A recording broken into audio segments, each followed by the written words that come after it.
하나님의 사랑과 온천이 넘치시기를 축원합니다. 오늘 5월 27일 벌써 5월달 마지막 주간이 되었습니다.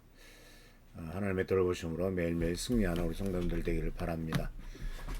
오늘부터 지난주까지 이제 믿음으로 승리하는 삶에 대한 말씀을 나눴고, 오늘부터는 이 5월달에 읽었던 여호수아서를 다시 한번 생각해 보면서 여호수아 1장에서부터 나오는 말씀 속에서 우리가 깨닫고 또 엄청난 도전과 은혜를 받는 귀한 시간 되기를 바랍니다. 우리가 알다시피 여호수아서는 이스라엘 민족이 모세가 죽은 다음에 이제 40년 동안 광야 생활을 마치고 430년 동안의 종노릇할 때 그렇게 기대했고 갈망했던, 그리고 아브라함 때부터 하나님께서 약속하셨던 놀라운 그 약속의 땅을 정복해 나가는 이야기이죠. 그래서 오늘 이 여호수아서 1장에 나오는 말씀부터 차근차근 생각해 보면서 이 말씀 속에서 하나님의 놀라운 은총과 은혜를 우리가 경험하고, 또 우리가 어떻게 살아야 될 것인가 하는 것을, 또 어떻게 우리가 이 세상을 믿음으로 정복하며 나아갈 것인가 하는 것을 배우는 귀한 시간 되기를 바랍니다. 오늘 말씀은 여호수아서 1장 1절에서부터 9절까지 나오는 말씀입니다. 한번 읽어보겠습니다. 주님의 종 모세가 죽은 뒤에 주님께서 모세를 보좌하던 눈의 아들 여호수아에게 말씀하셨다. 나의 종 모세가 죽었으니 이제 너는 이스라엘 자손 곧 모든 백성과 함께 일어나 요단강을 건너서 내가 그들에게 주는 땅으로 가거라. 내가 모세에게 말한 대로 너의 발바닥에 닿는 곳은 내가 어디든지 내가 너희에게 주겠다. 광야에서부터 레바논까지 큰 강인 유바라데스 강에서부터 햇사람의 땅을 지나 서쪽의 지중해까지 모두 너희의 영토가 될 것이다. 내가 사는 날 동안 아무도 너의 앞길을 가로막지 못할 것이다. 내가 모세와 함께 하였던 것과 같이 너와 함께하며 너를 떠나지 아니하며 버리지 아니하겠다. 굳세고 용감하여라. 내가 이 백성의 조상에게 주기로 맹세한 땅을 이 백성에게 유산으로 물릴 사람이 바로 너다. 오직 너는 크게 용기를 내어 나의 종 모세가 너에게 지시한 모든 율법을 다 지키고 오른쪽으로나 왼쪽으로나 치우치지 않도록 하여라. 그러면 내가 어디를 가든지 성공할 것이다. 이 율법책의 말씀을 늘 읽고 밤낮으로 그것을 공부하여 이 율법책에 쓰여진 대로 모든 것을 성심껏 실천하여라. 그리하면 내가 가는 길이 순조로울 것이며 내가 성공할 것이다. 내가 너에게 굳세고 용감하라고 명하지 않았느냐. 너는 두려워하거나 낙담하지 말아라. 내가 어디로 가든지 너의 주 나의 하나님이 함께 있겠다. 자, 지금 모세가 죽었습니다. 그리고 여호수아가 닥친 상황은 40년 동안 강력한 리더십으로 이스라엘 민족을 이끌고 광야 생활을 견뎌냈던 하나님의 종인 모세가 죽었습니다. 성경 말씀에 또는 구약 성경이나 신약 성경에는 하나님의 인간으로서 하나님과 정말 그렇게 가깝고 하나님과 같이 있으며 하나님의 모든 그 대리인으로서 엄청난 역사를 발휘했던 사람은 아마 모세 말고는 없을 겁니다.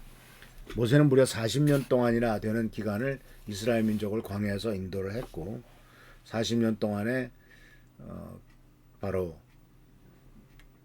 왕자로서의 삶, 그리고 또 40년 동안의 목동으로서의 삶, 모두 120년 동안의 삶을 아주 치열하게 살아왔던 사람이고, 마지막 40년 동안은 이스라엘 민족의 지도자로서 아주 훌륭한 리더십을 보여주고 있는 것을 볼 수가 있습니다. 근데 그 모세가 죽었단 말이죠. 근데 이 1장에만 해도 이 모세 이야기가 10번이나, 이름이 10번이나 나올 정도로 굉장히 중요한 사람이죠. 근데 이 모세의 죽음이라고 하는 것은 바로 우연한 죽음이 아니죠. 하나님께서 계획하신 것이고, 이제 모세에게 주어진 임무가 끝났기 때문에, 그 임무가 끝났기 때문에 이제 이 세상을 떠나게 하고, 이제 그 다음 임무가 여호수아에게 다가오게 된 것을 보게 됩니다. 그러니까 이 모세의 죽음은 굉장한 혼란을 가져올 수도 있었어요. 근데 하나님께서는 생각하시기를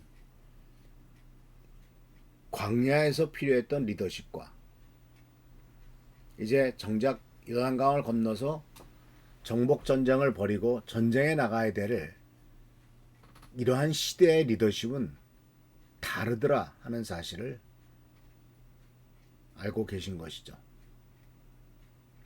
즉 다시 말하자면 광야에서의 리더십은 유지하고 문제를 일으키지 않을 정도로만 잘 관리하는 리더십이었다면, 그러나 새로운 리더십은 전쟁에 나가서 목숨을 걸고 싸워야 되는, 그러면서 약속한 것들을 다 성취해야 되는 임무가 있는 이와 같은 리더십이 필요한 상황이었던 것을 보게 됩니다. 그러니까 모세는 새로운 일을 성취를 위한 준비 과정이었다면, 그리고 어떤 면에서는 가데스바네아에서 반역한 거로 말미암아 그 많은 사람들이 심판당하고 죽어가는 과정이었다면, 다음 세대에 필요한 리더십은 심판과 죽음의 상황을 잘 관리하는 그런 관리자로서의 역할이 아니라 이제는 전쟁과 싸움이라고 하는 급박한 상황, 그리고 아주 치열한 상황을 맞이하게 될 사람을 위한 리더십이 필요한 상황이더라 하는 사실이죠.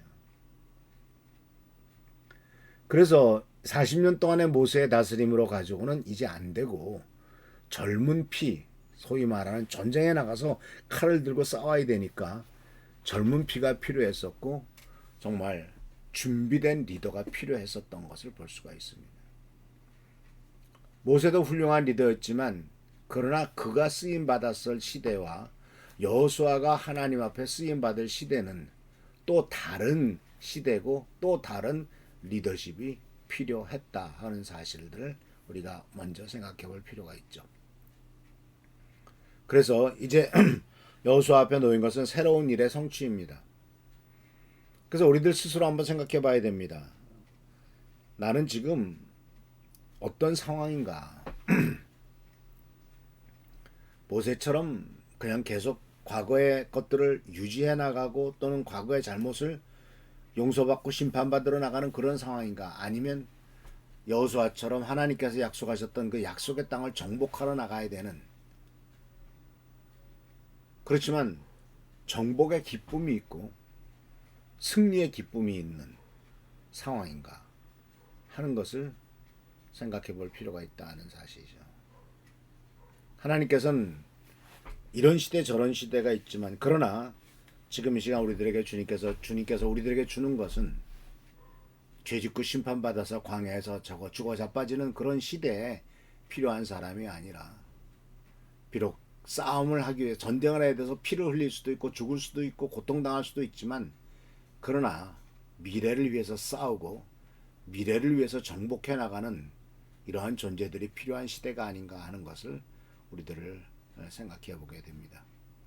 그래서 사실 모세의 리더십보다는 여호수아의 리더십이 필요한 시대고, 하나님께서는 그러한 사람들을 새롭게 일으키신다라는 사실을 기억하시면서 우리나라도 참된 지도자, 정말 모세보다도 오히려 여호수아 같은 지도자가 필요한 시대일지도 모르겠습니다. 하나님께서 이러한 지도자를 세워주셔서 하나님께서 원하시는 일을 우리들을 통해서 이루어 주시고 축복하시고 인도하시는 그와 같은 것을 경험하는 우리 모두가 되기를 위해서 기도해야 되겠습니다. 기도하겠습니다. 오늘도 주께서 우리들에게 귀한 말씀을 주신 것을 감사드립니다. 이제 새로운 시대가 시작되는 것이 성경 말씀의 이제 여호수아 말씀입니다. 과거에 지은 반역과 죄악으로 말미암아 죽임을 당하고 심판당하는 삶이 아니라 새로운 비전과 꿈을 가지고 어려울지라도 극복해 나가며 전투하며 싸워 나가는 이와 같은 비전과 꿈을 가진 시대로서 살아갈 수 있는 우리가 되도록 인도하여 주옵소서. 오늘도 우리들과 함께 하시길 간구합니다. 주님, 우리를 불쌍하게 해주시고 지켜보살펴 주시고 보호하여 주옵소서. 항상 주님의 능력으로 승리하는 삶, 복된 삶 되기를 간절히 바라옵고 예수 그리스도의 이름으로 축복하며 간절히 기도하옵나이다. 아멘. 오늘도 주님의 은총과 은혜 가운데 승리하는 여러분 되시길 축원합니다. 할렐루야, 축복합니다.